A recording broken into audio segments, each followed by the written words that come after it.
Voilà, alors j'ai reçu la tâche de présenter Michael Groneberg pendant que vous vous installez, que vous reprenez place. Donc Michael Groneberg est notre collègue à la section de philosophie, en philosophie antique et médiévale. Comment présenter Michael Groneberg? Pas seulement. Et pas seulement, mais non, mais aussi. Aussi, oui. Aussi. Michael Groneberg est le grand animateur d'une association, les Maîtres de la Caverne. Les Maîtres de la Caverne qui s'intéressent notamment au rapport entre philosophie et théâtre et jeu de rôle. Michael Groneberg travaille en longtemps à travers les Maîtres de la Caverne, est intéressé à Platon et à toute la postérité, la longue et l'immense postérité de Platon, du banquet tout particulièrement parce que les Maîtres de la Caverne organisent des banquets, intéressé au théâtre et notamment aussi au corps, j'ai l'impression, dans la philosophie. Approche philosophique du théâtre et du jeu de rôle aujourd'hui, je pense. Merci. Ça va, Olivier? Oui, ça va. Okay. Donc, je vais rajouter que dans les Maîtres de la Caverne, ce n'est pas seulement une association, ça a pris la forme d'une association, mais à la base, c'est un projet pédagogique. Donc, c'est une approche pédagogique qui permet aux étudiants d'utiliser les moyens du théâtre, du film, etc., mais aussi du jeu dans leur apprentissage de la philosophie, mais aussi d'autres domaines. Alors, tout d'abord, je m'excuse, ce matin, j'avais encore, hier soir, très tard dans la nuit, et ce matin, préparé une clé USB où j'ai mis tout le matériel, les citations, etc., que j'ai finalement oublié à la maison. Donc, je vais devoir donner un discours avec moins de substance, de citations que prévu. Voilà. Je me suis posé la question, mais qu'est-ce que, en tant que philosophe, on peut apporter à cette question du jeu de rôle?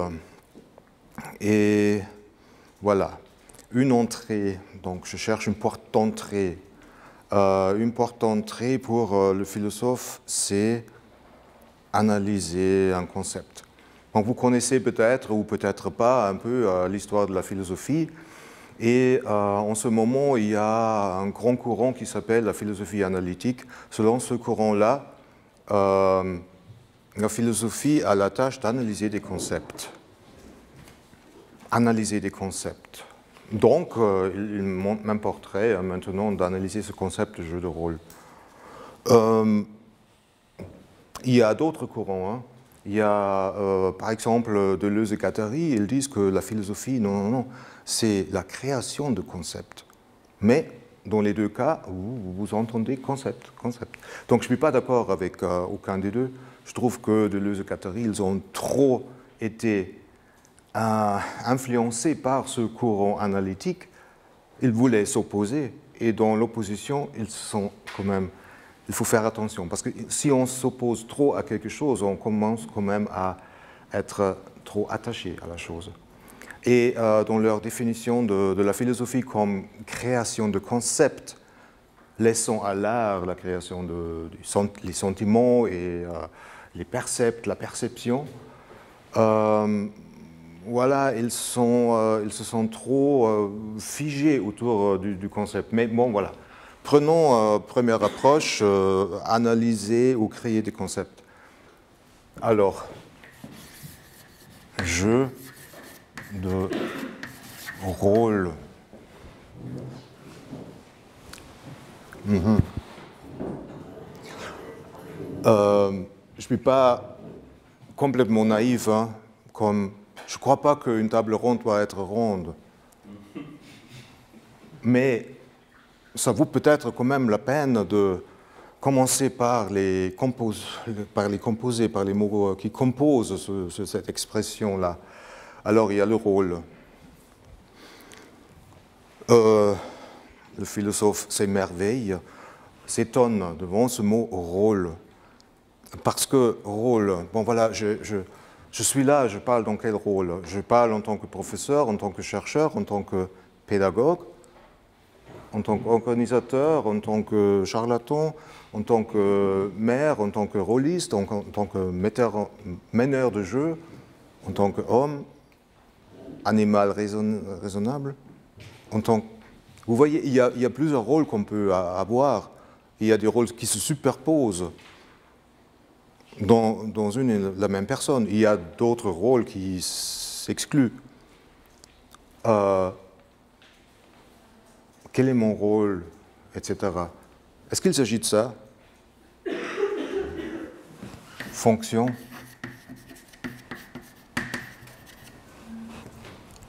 Mais j'ai joué, je ne suis pas un rôliste, mais j'avais, grâce à Grégory, quand même l'occasion de jouer plusieurs fois au jeu de rôle.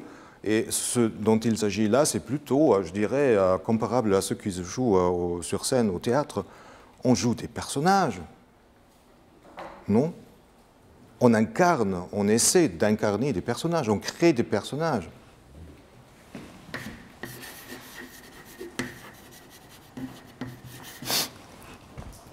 Donc, je ne vais pas dire que c'est complètement incompatible, mais il y a deux choses différentes. Ça, c'est plutôt pour utiliser un peu la distinction de la philosophie analytique, quelque chose comme de l'ordre d'un type. Le professeur, le didacticien, le père ou quelque chose. Le personnage, ça peut être quelque chose comme un individu. Là, on crée un individu. Sur scène, on joue aussi un Socrate ou un Hamlet, etc. Donc ça, ce sont des individus. Hier soir, j'ai dû créer un personnage en Antiquité romaine, le prétor ou le préfet etc. C'est un type, donc c'est des fonctions, c'est des rôles qu'on acquiert. Mais pourquoi ça s'appelle jeu de rôle s'il s'agit de jeu de personnage? Question annexe, peut-être vous avez une réponse à ça, peut-être ça vient de l'anglais, parce qu'en anglais, si on dit rôle, c'est plutôt character ou perso. Je ne sais pas. Question annexe. Voilà.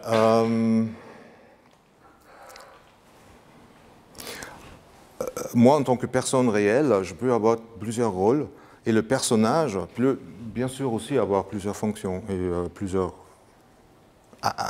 avoir plusieurs fonctions à l'intérieur du jeu, n'est-ce pas? Bon, voilà. Maintenant, je peux jouer avec mes rôles, avec les rôles que j'ai. Jouer entre le chercheur et le pédagogue et le comédien et le clown, le charlatan, etc. Je peux jouer avec ces rôles. Mais ça, c'est autre chose que de jouer un personnage. Quand je joue un personnage, je pourrais incarner, interpréter. Non? Donc il y a un double jeu là aussi dans le jeu. Et là, on va avancer vers le passé. Je dirais un double jeu entre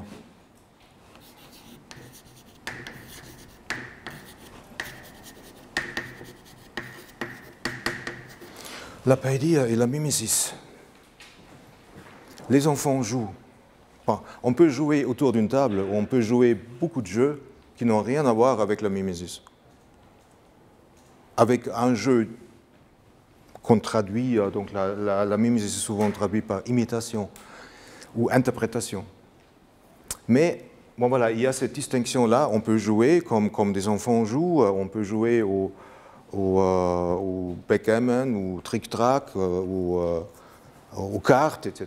Mais on peut aussi jouer dans le sens où joue un comédien. On peut jouer un rôle, un personnage, on peut incarner, on peut interpréter.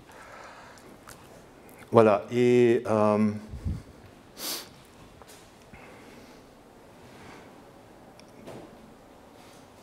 ce que j'ai... Bon, c'est peut-être une distinction utile pour la description du jeu de rôle, parce qu'il y a de plus ou moins d'incarnation ou de tentatives d'incarner dans un jeu de rôle, dans une partie, plus ou moins. Donc ça dépend aussi des personnes. Ils sont plus ou moins capables ou ont la volonté d'entrer, d'incarner vraiment, de mimer au lieu de raconter seulement ce qui se passe avec le personnage. Mais il y a les deux options qui sont présentes là. Ok, ça c'est l'approche plutôt analytique. Maintenant, la première citation que je voulais vous montrer, c'était la citation de Whitehead sur la philosophie. Certains parmi vous vont se rappeler peut-être Alfred North Whitehead, ce qu'il a dit sur la philosophie d'aujourd'hui. C'était au XXe siècle. Non? Personne?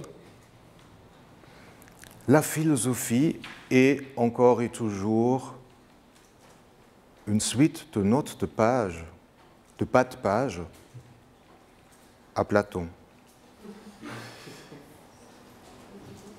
Quand j'ai lu ou entendu cette citation la première fois, ça m'a révolté. Je me suis dit, non, c'est pas vrai, c'est pas vrai, ça ne peut pas être vrai. Quelques siècles plus tard, non, quelques décennies plus tard, il y avait une autre pensée qui m'a frappé. C'était par rapport à Aristote. J'ai réalisé, parce que j'avais une phase analytique où j'ai essayé de, c'était pas le jeu de rôle, mais le concept de liberté. On peut essayer d'analyser le concept de liberté. Et la volonté de la philosophie analytique, c'est quand même de résoudre les problèmes philosophiques. C'est ça la volonté et le but. Wittgenstein, on résout tous les problèmes philosophiques en analysant les concepts, en présentant des concepts clairs, une fois pour tout, clairs. Et ça résout tous les problèmes. J'avais une telle phase, je l'ai essayé, mais j'ai réalisé que ça ne marche pas. Et déjà, quand on commence avec la liberté, il y a toujours, pour chaque problème philosophique, où il y a déjà quelque chose qui était dit par Aristote. Et c'est pourquoi je me pose la question, est-ce qu'il n'y a pas quelque chose aussi chez les auteurs grecs maintenant qu'on peut trouver qui est pertinent pour le jeu de rôle? Donc, d'une certaine manière, je me suis quand même Aristote, d'accord, Aristote. Et donc, si on se penche sur Aristote, il y a quand même quelque chose qui est pertinent, je trouve, c'est la poétique, qui est devenue quelque chose comme la Bible pour non seulement les études du théâtre, mais pour toute tradition littéraire, pour la science de la littérature, etc. Pourquoi? Il commence par dire que nous allons traiter de l'art poétique, de la poétique, et il va en parler de la comédie, de la tragédie, de la poésie dithyrambique, mais aussi de l'art de la flûte et de la guitare. Qu'est-ce qui réunit ces choses-là? Ce sont des arts qui ont une extension temporelle, qui ont un début et une fin. Et on pourrait se dire, bon voilà, c'est aussi le jeu de rôle. Les moyens qui sont utilisés selon Aristote, c'est la parole, c'est aussi le chant, le maître, etc. Donc, je me pose la question, ou je vous transmets maintenant, je vous pose la question, est-ce que, aussi aux rôlistes, est-ce que les catégories ou les outils descriptifs sont utiles peut-être aussi pour décrire le jeu de rôle, pour faire les différences entre les différents jeux de rôle. Et voilà, je vous ai mis là les parties qu'il identifie à l'intérieur de la tragédie. C'est l'analyse de la tragédie, ça peut aussi s'appliquer à la comédie. Et quand je vous ai entendu hier, moi, je joue maintenant l'extraterrestre qui arrive ici et qui observe qu'est-ce que c'est ces joueurs et vos discours. dans vos discours apparaissait beaucoup l'intrigue. Il y a création de l'intrigue dans un jeu de rôle, ou pas. De toute manière, ça me semble être quelque chose de pertinent de poser cette question. Est-ce qu'il y a une création d'intrigue ou pas? Selon Aristote, dans un drame, il y a toujours une intrigue. Donc c'est connu, Florence Dupont, elle l'a appelé le vampire du théâtre occidental parce qu'il a mis l'accent sur l'intrigue au détriment du spectacle. Mais bon, voilà, c'est une autre histoire. Mais à part de l'intrigue, il parle aussi du caractère. Le caractère, l'éthos d'un personnage. Donc, création de personnages, parce que s'il s'agit d'une création de personnages dans le jeu de rôle, qu'est-ce qui caractérise le personnage? Il y a un caractère, il y a sa pensée, la manière de penser, il y a aussi une manière de s'exprimer. N'est-ce pas? Tout ça, c'est déjà, bon, voilà, c'est ce qu'il propose comme outil d'analyse pour analyser des drames. Peut-être aussi utile pour analyser le jeu de rôle. J'ai oublié de dire ça au début. Vous allez vous demander, mais si la philosophie n'est pas analyse de concepts, si la philosophie n'est pas création de concepts, qu'est-ce que je crois alors que la philosophie est? Je dirais qu'elle tourne plutôt... Bien sûr, le concept, ça joue un rôle. Les concepts, ça joue un rôle. Mais c'est trop étroit. Et je propose plutôt de tourner autour de la pensée. Parce que tout d'abord, la pensée, c'est quelque chose qui est en action, qui déroule, qui est dynamique. Un concept, si on n'est pas hégélien, on a plutôt une conception statique ou figée. Un concept, c'est quelque chose d'arrêté. La pensée figure là aussi, dianoia, dans ce sens-là, dia à travers. C'est quelque chose qui bouge. Ce n'est pas la noésis comme l'idée, je saisis l'idée, bouf. Non, la dianoia, c'est quelque chose en mouvement. C'est qui se déroule, razzotinatio, réflexion, on pourrait dire.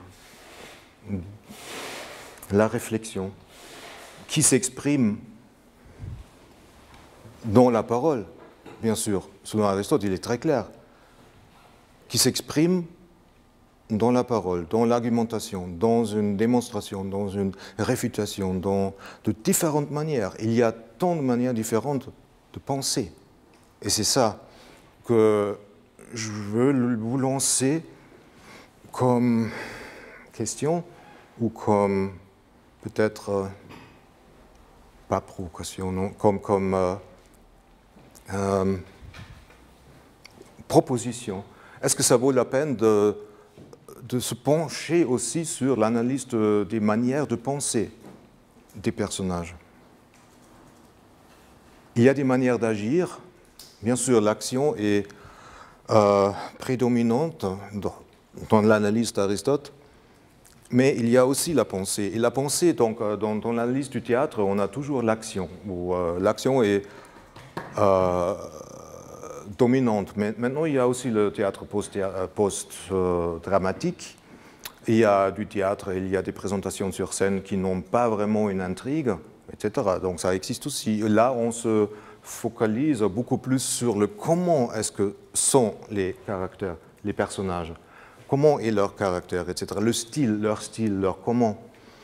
Et là aussi, on oublie parfois d'analyser la pensée qui est exprimée dans le discours des protagonistes, deutéragonistes, tritagonistes, bon, les comédiens. Donc, ma question concrète, est-ce que ça ne vaut pas la peine? Donc, on crée des caractères. Donc, vous savez, le nain, il a un autre caractère que l'elfe, etc. Mais est-ce qu'ils ont aussi d'autres manières d'argumenter, de penser? Vous savez, il y a une pensée, il y a des formes de pensée qui veulent résoudre des problèmes. On résout ce problème et puis, bon, voilà, porte fermée. Il y a d'autres pensées qui veulent plutôt ouvrir découvrir. Il y a des pensées qui fonctionnent plutôt d'une manière associative, d'autres plutôt déductives. Il y a des manières de penser qui fonctionnent plutôt en posant des questions. Et là, vous entendez arriver Platon. Voilà, la pensée s'exprime, bien sûr, dans la parole, et ça mène directement à l'expression.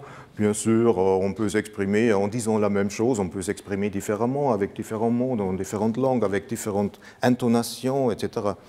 Bon, voilà. Ce qui manque, bien sûr, dans cette organon, dirais, boîte d'outils analytique pour la description, c'est le monde. J'ai toujours entendu l'univers. Le jeu de rôle, c'est aussi création d'univers, de monde, à l'intérieur duquel il y a des personnages qui parlent, qui pensent, qui argumentent, qui racontent, etc. Mais ce qui manque là, c'est le monde. Et je ne sais pas pourquoi ce serait encore à rechercher. Mais chez Aristote, il n'y a aucune... Ce qu'on a vu hier, la distinction entre, dans le discours de Gaspard, je crois, la distinction entre monde réaliste et le monde complètement fantastique, ou peut-être ce n'était pas le tien, ou bien. Je ne me rappelle pas lequel, mais ça ne joue pas de rôle pour Aristote. Donc si le drame est un drame où il y a des personnages historiques ou des cyclopes, etc., ça ne se joue pas un grand rôle, la création de monde. Mais on pourrait le rajouter, le monde, l'univers.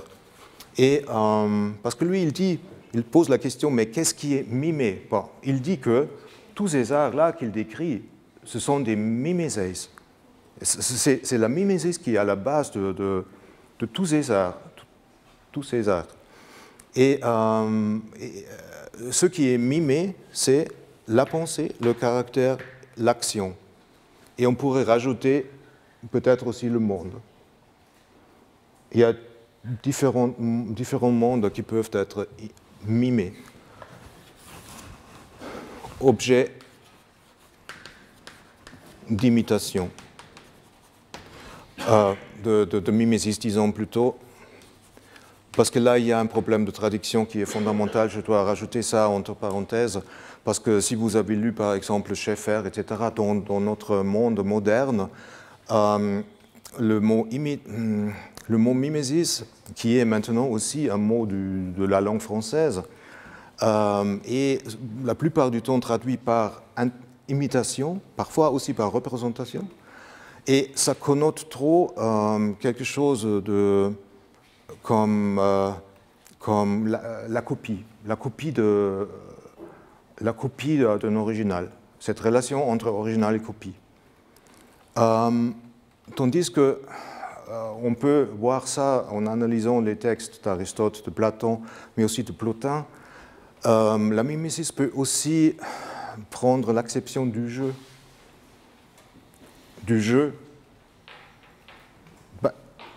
Par exemple, Platon, il parle des récits. Qu'est-ce qu'on peut raconter aux enfants? Et puis, qu'est-ce qu'on peut raconter aux enfants? Vous vous rappelez dans La République? Il faut censurer les poètes qui créent des histoires qu'on raconte, que les mères et les nourrices racontent aux enfants. Et il faut les censurer afin qu'ils ne créent pas des caractères mauvais, etc. Et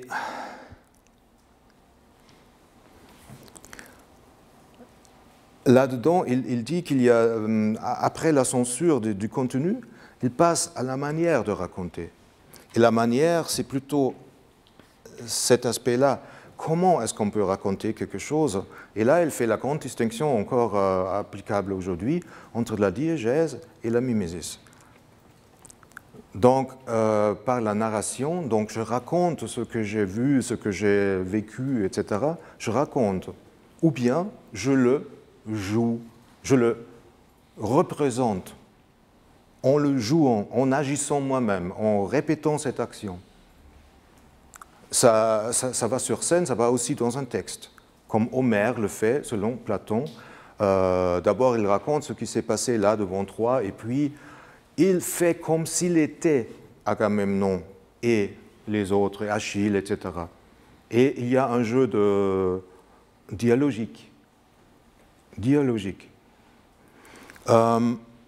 Donc, il y a une acception du terme mimesis qui veut dire jeu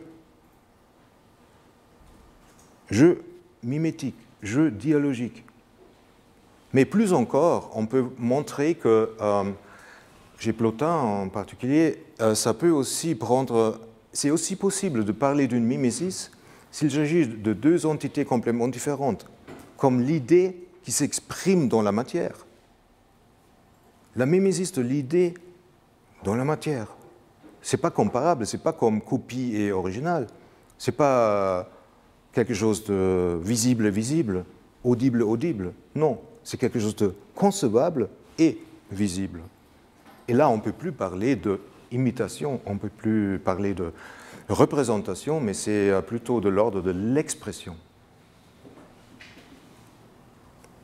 de l'incarnation. C'est tout cela qu'il faut avoir en tête quand on parle de la mimésis en sens un peu plus antique. Parce que si on lit Schaeffer, par exemple, Jean-Marie Schaeffer, Pourquoi la fiction, quand il analyse les différents mimétismes, il est trop dans cette perspective de copie et original. Oh, voilà. Je suis trop avec Aristote. Je dois me dépêcher maintenant. Parce que Aristote, je voulais parler aussi de l'ironie. Aristote, croyez-moi, j'ai beaucoup lu Aristote et j'ai aussi essayé de traduire Aristote. Et je ne trouvais aucun humour. C'est sec. Il est bien pour les analyses. Il est pas pour rien le père de la science, considéré comme père de la science. Mais il n'y a aucun humour, aucune ironie. Et quand il parle de l'ironie, ce qu'il fait dans l'éthique à Nicomaque, il est très sceptique, il est très critique. L'ironie, ce n'est pas une vertu, c'est plutôt quelque chose à éviter. L'airon, c'est plutôt quelqu'un qui n'ose pas dire directement ce qu'il pense. Parce que l'ironie... Bon, voilà, je devrais maintenant... comment est-ce que j'arrive maintenant pour parler à Platon? Non, parce que chez Platon, c'est bien sûr... Platon, il a publié, ces dialogues qu'on a encore de Platon sont publiés. C'est quelque chose qu'il a préparé pour être lu par un public. Et chez Platon, il y a, dans le Phèdre, le temps passe trop vite, dans le Phèdre, vous vous rappelez, il y a cette critique de l'écriture. Il y a Thammuz et Thoët, où il y a un dieu qui arrive chez le grand dieu, le roi des dieux, qui lui propose plusieurs choses pour les hommes. En outre, la création des dés, le tric-trac, autre chose encore, et puis l'écriture. Et le grand dieu, Thammuz, il est d'accord avec les dés, accepté, on le donne aux hommes, le tric-trac aussi, mais l'écriture, qu'est-ce qu'ils vont faire avec l'écriture? L'écriture, quand tu leur donnes l'écriture, ils vont oublier, ils vont noter quelque chose, mettre dans leur sac, et puis après, ils croient avoir avec eux ce savoir, mais non, ils l'oublient parce qu'ils font trop confiance à leurs feuilles là. Et en plus, comment est-ce que tu veux garantir qu'ils comprennent bien ce qui est écrit là-dedans? Parce que le père de l'écriture, il n'est plus là pour défendre ce qu'il a écrit. Ça peut être mal compris et tout. Donc il y a une critique de l'écriture chez Platon, et quand même il écrit. Ça mène à l'aporie de l'écriture chez Platon. Pourquoi est-ce qu'il écrit s'il critique l'écriture? Il trouve quand même un moyen, à savoir le dialogue. Pourquoi est-ce qu'ils expriment par un dialogue? C'est pas accidentel. si vous regardez les dialogues, là, le tête-à-tête, lisez une fois le tête-à-tête ou le sophiste, la pensée, même la pensée à l'intérieur d'une tête, peut peut-être être comprise comme dialogue intérieur. Est-ce que la pensée est vraiment quelque chose d'individuel ou est-ce que la pensée se construit à plusieurs? Et quand vous lisez les dialogues de Platon, lisez le banquet. Le banquet, c'est super parce que ce n'est pas seulement un discours sur l'amour et différentes manières de dire, bon, l'amour nous inspire le plus grand courage, ou l'amour, ça nous fait crier, ou quelque chose comme ça, mais c'est aussi les manières d'argumenter, les manières de penser. L'amour, par exemple, les manières de penser qui sont complètement différentes de Phèdre jusqu'à Pausanias, Agathon, Socrate, etc. Il y a les manières de penser qui sont exercées. Ce sont des expérimentations de la pensée, d'une certaine manière, dans les dialogues de Platon. Et c'est pourquoi je dirais peut-être Platon, je ne dirais pas que toute la philosophie est une suite de notes de pas de page à Platon, mais je poserais plutôt la question, est-ce que Platon est peut-être le premier meneur de jeu? Ou est-ce qu'il mène encore le jeu? De toute manière, les dialogues de Platon, je vous le garantis, se prêtent à être mis en scène, non seulement mis en scène, mais aussi mis en jeu. On l'a fait avec des enfants et avec des étudiants. Avec des enfants de 8 ans, ça passe très bien, ça marche très bien.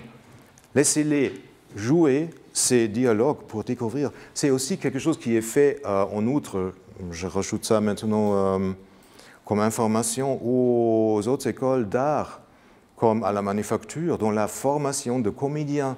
Pourquoi dans la formation de comédiens, ils ont besoin des dialogues de Platon? Parce que Platon est quand même un maître de la pensée.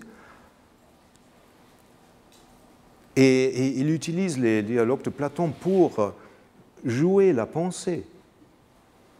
Et pour... Voilà.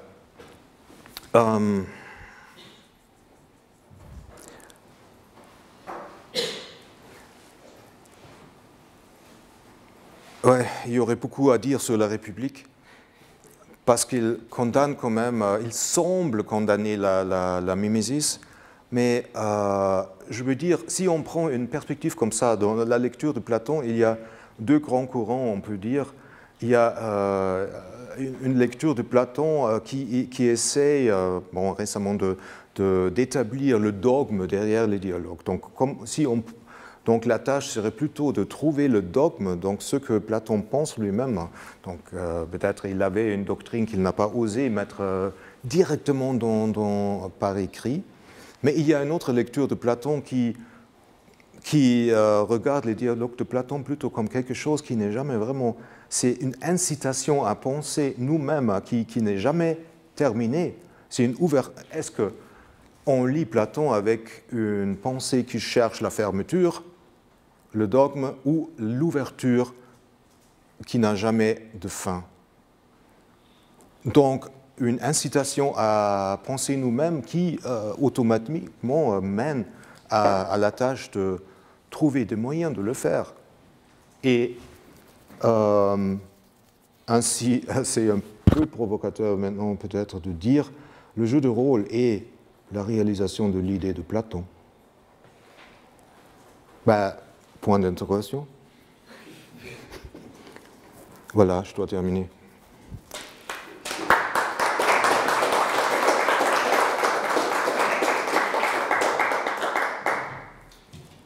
Merci pour C'était quoi, hein? C'était quoi? Reenactment de la pensée de Platon. J'ouvre la discussion.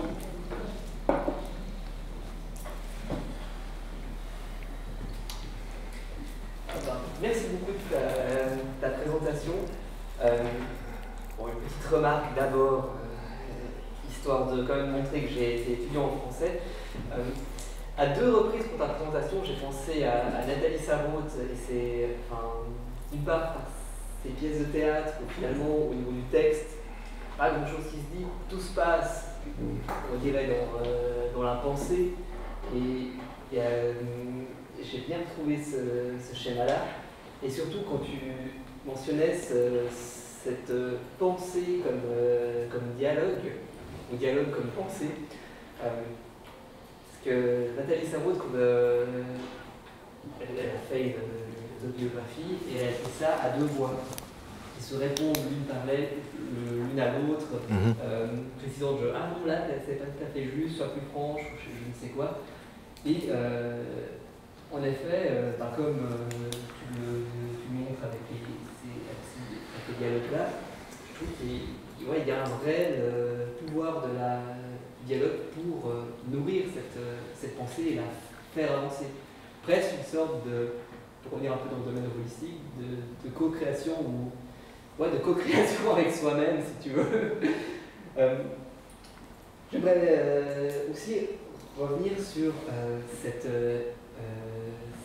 redéfinition, cette lumière sur la mimésis que tu donnes comme expression finalement.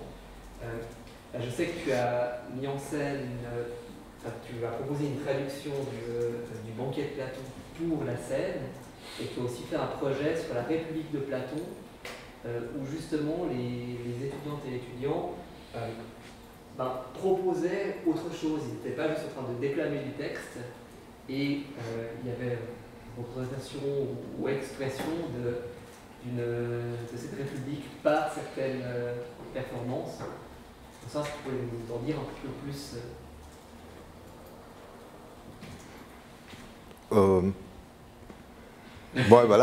Oui. Bon, je trouvais intéressant, au lieu de juste mettre en scène le banquet, comme on peut le faire, on l'a déjà fait, c'était le premier projet, tu te rappelles peut-être, et une autre fois, on a juste pris une partie et différents groupes, donc 4 groupes différents d'étudiants, ont donné leur interprétation de la même scène. Et on a montré ces différentes interprétations de réflexion autour de la même problématique. Mais, voilà.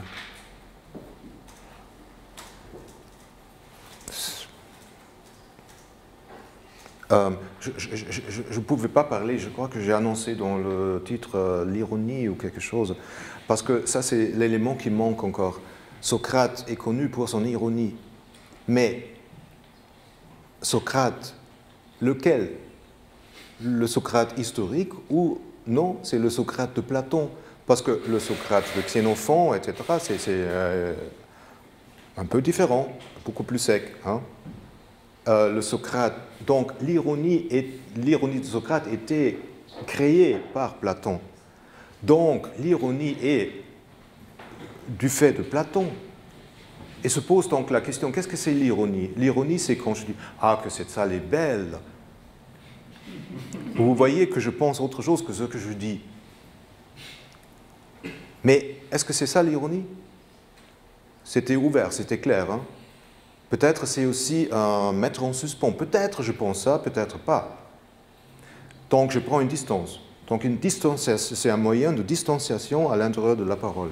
Et maintenant la question c'est la suivante. Comment est-ce qu'on peut introduire cette ironie-là dans l'écriture? C'est ça. Et je dirais que Platon, il a trouvé des moyens de le faire dans l'écriture. Oui.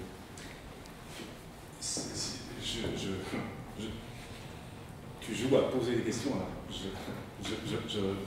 Je saute là-dessus, j'essaie de répondre à cette question, même si je ne suis pas philosophe. Je trouve très intéressante cette question de l'ironie, parce que comme tu la présentes, on voit bien que, et je renvoie à un livre de Spontiès qui s'appelle Poétique de l'ironie, où il explique assez bien ça. Ce qu'on entend en général par ironie, c'est l'antiphrase. C'est de dire une chose et on fait entendre le contraire de ce qu'on dit.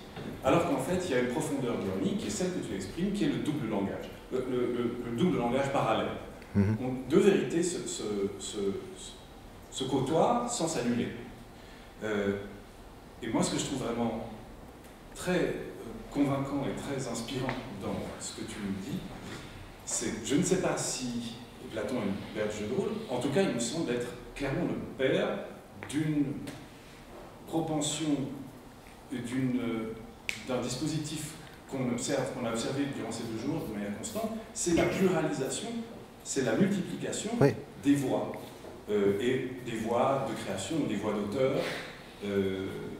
C'est à mon avis là qu'on peut faire se rejoindre l'idée d'ironie, à la fois dans l'idée qu'on a d'un Platon qui parle pour Socrate, mais qui parle aussi en son nom, et dont on ne sait pas très bien comment se superposent les voix des 2 penseurs. Oui, mais il y a un scandale historique qu'il n'était pas lu comme ça. Donc il était lu, bien sûr, aussi comme ça. Il y avait une longue période sceptique à l'intérieur de l'Académie. Mais ce qui a prévalu, finalement, c'était une interprétation dogmatique de Platon, qui est encore présente aujourd'hui dans plusieurs églises. Mais comment lire la République, par exemple? Est-ce qu'il a vraiment condamné le théâtre de la cité? Ou est-ce que ce n'était pas plutôt une expérience de pensée, la République? Une expérience de la pensée étatique, à l'exclusion de la pensée individualiste, poursuite comme dans le banquet du désir, etc. Là, c'est vraiment des provocations dedans, non? Est-ce qu'on peut vraiment aller jusqu'à... Est-ce qu'on peut accepter ces conclusions auxquelles ça mène? Donc si on regarde ça comme expérimentation de la pensée, comme jeu d'une pensée, on pourrait dire, bon, il a provoqué la réponse d'Aristote pour défendre le théâtre. Et on peut le montrer, ça, je n'avais pas le temps de le montrer, mais il y a beaucoup de carrefours à l'intérieur de ce texte de la République où on pourrait répondre autrement que ce que c'est fait. Et c'est presque suggéré de répondre différemment, comme l'a fait Plotin finalement. Donc c'est une mise en jeu de la pensée. Et la question que c'est un peu pour jouer Platon comme le père de... Non, mais ce qui est sérieux, je me pose la question dans quelle mesure ce ne serait pas intéressant aussi de se poser à l'intérieur des jeux de rôle, des créations de jeux de rôle, de thématiser ça, des différentes manières de penser. En fait, et ça me fait penser ce que tu dis, on a eu peut-être tort, mais peut-être que c'est la fortune de la République aussi, d'avoir été pris comme un modèle de création étatique à l'usage des princes, et donc en fait comme un manuel de jeu, un objet avec des règles qu'il faut faire adopter. De penser le jeu de rôle, de penser plutôt en termes de manuel de jeu de rôle, c'est-à-dire, comme nous dit Olivier Carra, ce sont des règles avec lesquelles on doit pouvoir tricher, c'est spécifique au jeu de rôle, on doit pouvoir tricher avec ces règles qu'on nous donne, et transposer ça à l'idée d'un manuel de gestion de la cité à l'usage des riches et des puissants, à l'usage de l'élite, nous permet d'avoir ce regard rétrospectif sur ces règles qui sont peut-être, comme tu dis, des expériences de pensée et pas des lois. Mmh. Donc, je trouverais utile de lire Platon un peu plus dans cette perspective. Alors, je voudrais exprimer une frustration philosophique du rôliste,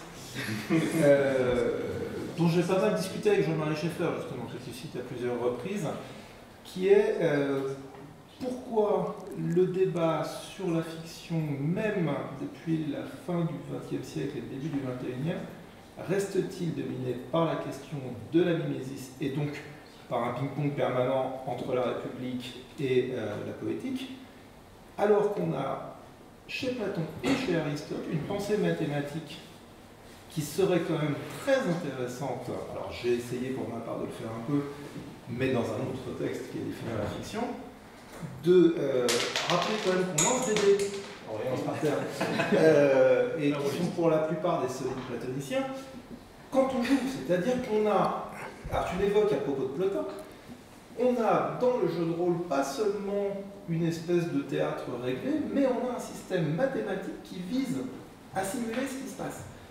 Et ça, on a besoin de reprendre, y compris en remontant à Platon, mais dans le Ménon, et en reprenant les seconds analytiques. Chez Aristote, on a les textes qu'il faut, mais qui ne sont jamais ce qu'on mobilise quand on parle de jeu et et notamment de jeux de rôle, alors que ce sont aussi des penseurs de l'abstraction et de la manière dont on peut mathématiser l'action en fiction. Ce qui est typiquement l'apport des années 1970 avec le jeu de rôle sur table et avec le jeu vidéo. Donc est-ce que tu as des éléments pour faire cette articulation que j'ai échoué à trouver chez Schaeffer? Je vois que tu as une distance un peu forte avec la pensée de Schaeffer, donc je te repose aussi la... Bon, je commence vraiment à penser maintenant sur... Bon, Aristote, je trouve très intéressant ce qu'il dit dans de l'interprétation sur l'avenir, la contingence et la nécessité. Mais ce n'est pas les 50 analytiques, etc. Par rapport au jeu de rôle, je devrais commencer à réfléchir maintenant, mais rien de préparé. Avec les dés, avec la mathématique, c'est pas mon domaine. Je sais rien de plus sage. Mais je trouve intéressant de parler de la mimésis pour déplacer un peu pour ouvrir un peu ce concept, non? Ah oui. Alors, il ne s'agit pas de jeter aux orties ces grands textes.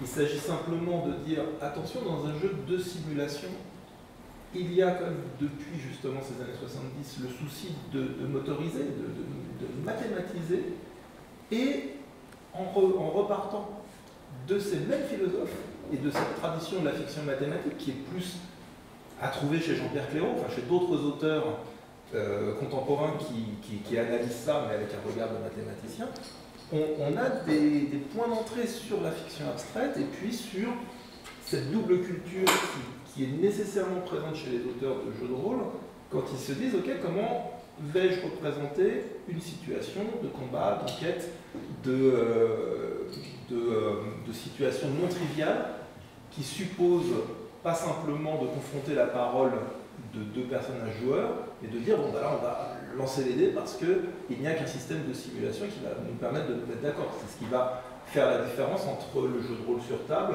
et simplement l'improvisation narrative d'enfants dans une cour de récréation, qui serait de la pure paella, enfin, un mélange paella-mimésis. Quand tu parles de mathématicien, je pense à Tarski maintenant, et Tarski, c'est un peu l'ennemi d'Aristote. Parce que Aristote, il a quand même dans de l'interprétation, il pose la question de l'ouverture de l'avenir. Est-ce que l'avenir est ouvert ou est-ce que tout est déterminé? Et quand on jette des dés, bon voilà, on ouvre des possibles avenirs. Hein. Et chez Aristote, on peut trouver cette défense de la contingence. Et il y a vraiment plusieurs possibilités. C'est ça qui constitue la liberté humaine, finalement. Et c'est incompatible avec cette position de Tarski qui était aussi qui voulait faire une logique mathématique et de 1-0, donc tout réduire à vrai ou faux. Il n'y avait plus de place pour une ouverture, qu'il y a autre chose, qu'il y a des phrases qui sont ni vraies ni fausses. Et là, je trouve plutôt un apport d'Aristote contre cette tendance au XXe siècle en particulier de mathématiser, informatiser, digitaliser, réduire à 0 et 1. Et voilà, c'est là où j'utiliserais Aristote comme père de la science contre une réduction à un déterminisme et tout.